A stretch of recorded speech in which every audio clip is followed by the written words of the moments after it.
The coronavirus outbreak in Europe is rapidly intensifying, and the number of infections across the continent is also rising fast. Italy, the worst affected country, is beginning a second day of lockdowns. Death rose by a third on Tuesday. We're now looking at 631 people. There have now been more than 10,000 people infected with the virus in Italy. Here in the UK, a health minister has tested positive for the virus as the government prepares to announce its annual budget. Britain's central bank in the last few hours slashing interest rates by 0.5%. In China, the picture does seem to be improving, with the number of reported new infections actually continuing to fall. Globally, though, the number of confirmed cases of COVID-19 now stands at almost 120,000. 80,000 of those in China. More than 4,200 people have died. Well, European leaders have been updating their countries on the coronavirus outbreak in the last hour. We've been hearing from Germany's Chancellor Angela Merkel, who said experts had told her that between 60 and 70% of people were likely to be affected.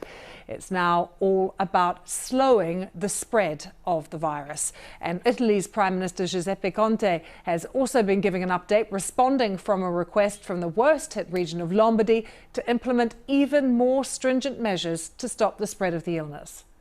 I've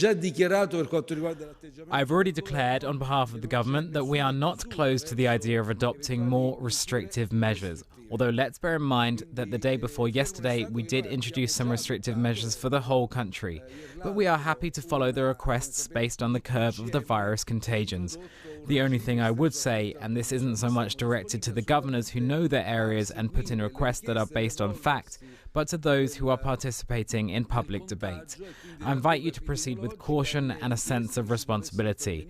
Our primary objective, and everyone shares this, is the health of our citizens, because compared to other interests, even on a constitutional level, it's our priority.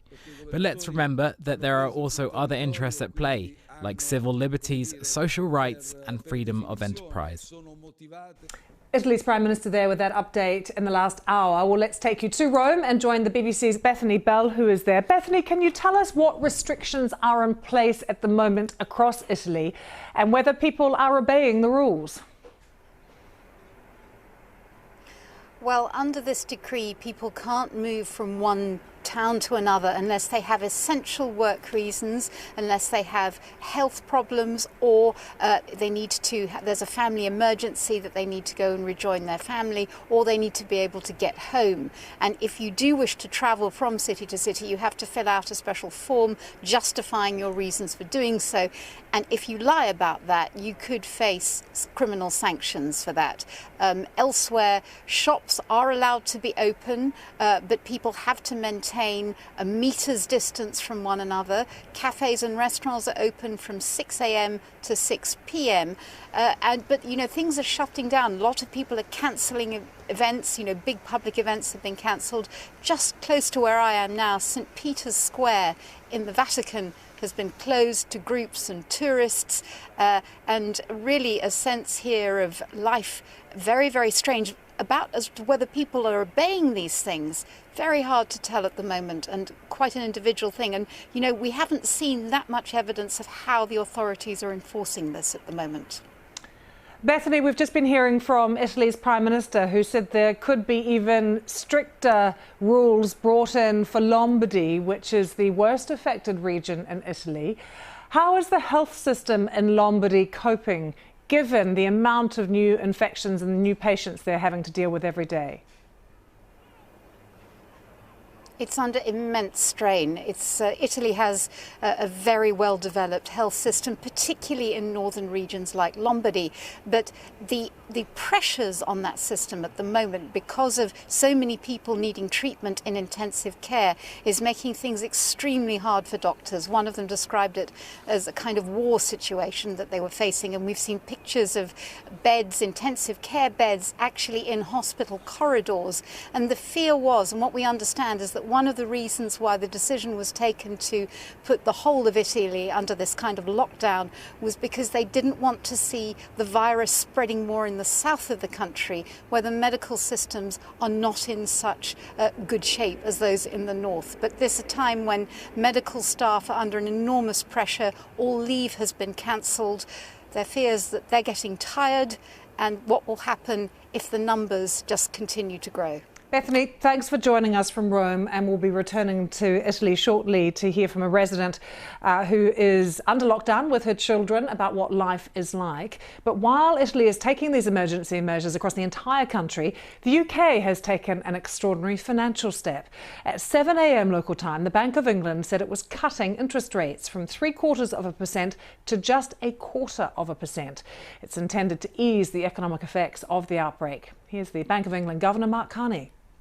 The Bank of England's role is to help UK businesses and households manage through an economic shock that could prove large and sharp, but should be temporary. That's why the bank is announcing today a comprehensive and timely package of measures to help UK households and businesses bridge across the economic disruption caused by COVID-19. These measures will help keep firms in business and people in jobs, and they will prevent a temporary disruption from causing longer-lasting economic harm. Mark Carney there. Also here in Britain, a health minister has tested positive for coronavirus. Officials are trying to trace everyone who had contact with her. The minister, Nadine Dorries, first showed symptoms on Thursday, and that's the same day she attended a Downing Street reception hosted by the Prime Minister Boris Johnson. She says she is remaining at home as advised. She's also said she's most concerned about her elderly mother.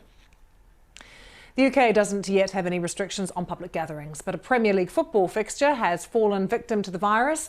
Manchester City's game against Arsenal, due to be played on Wednesday evening, has been postponed, and that's because it's emerged that several Arsenal players were in contact with the owner of the Greek side Olympiacos after their Europa League match. Evangelos Marinikinis tested positive for the virus, although at this stage the English Premier League says the postponement is simply a precautionary measure. Well, the Governor of New York State, Andrew Cuomo, says he will send troops to enforce a containment zone to the north of New York City. The National Guard will deliver food to quarantine individuals in New Rochelle, where a 1 mile, that is 1.6 kilometres, containment zone is being put into place after the virus was discovered there. It comes as passengers left the Grand Princess cruise ship, which was finally allowed to dock in Oakland after a COVID-19 outbreak on board. Vice President Mike Pence has said new measures are being put into place to deal with the infections on board cruise ships coming to America. I'm also pleased to report that we did receive this afternoon a comprehensive proposal from the cruise line industry, a proposal that includes advanced screening, improving medical services on ships, providing for airlift evacuation and land-based care at the expense of the cruise lines for anyone that might be not only infected with the coronavirus, but with any serious illness. Well, just to give you an idea of some of the preventative measures being taken across the US, let's show you San Francisco right now, where city officials have assembled a fleet of 30 mobile homes, which will be used to help people who don't have their own accommodation to self-isolate if necessary. Currently, there are 14 cases in San Francisco, this initiative costing around $440,000.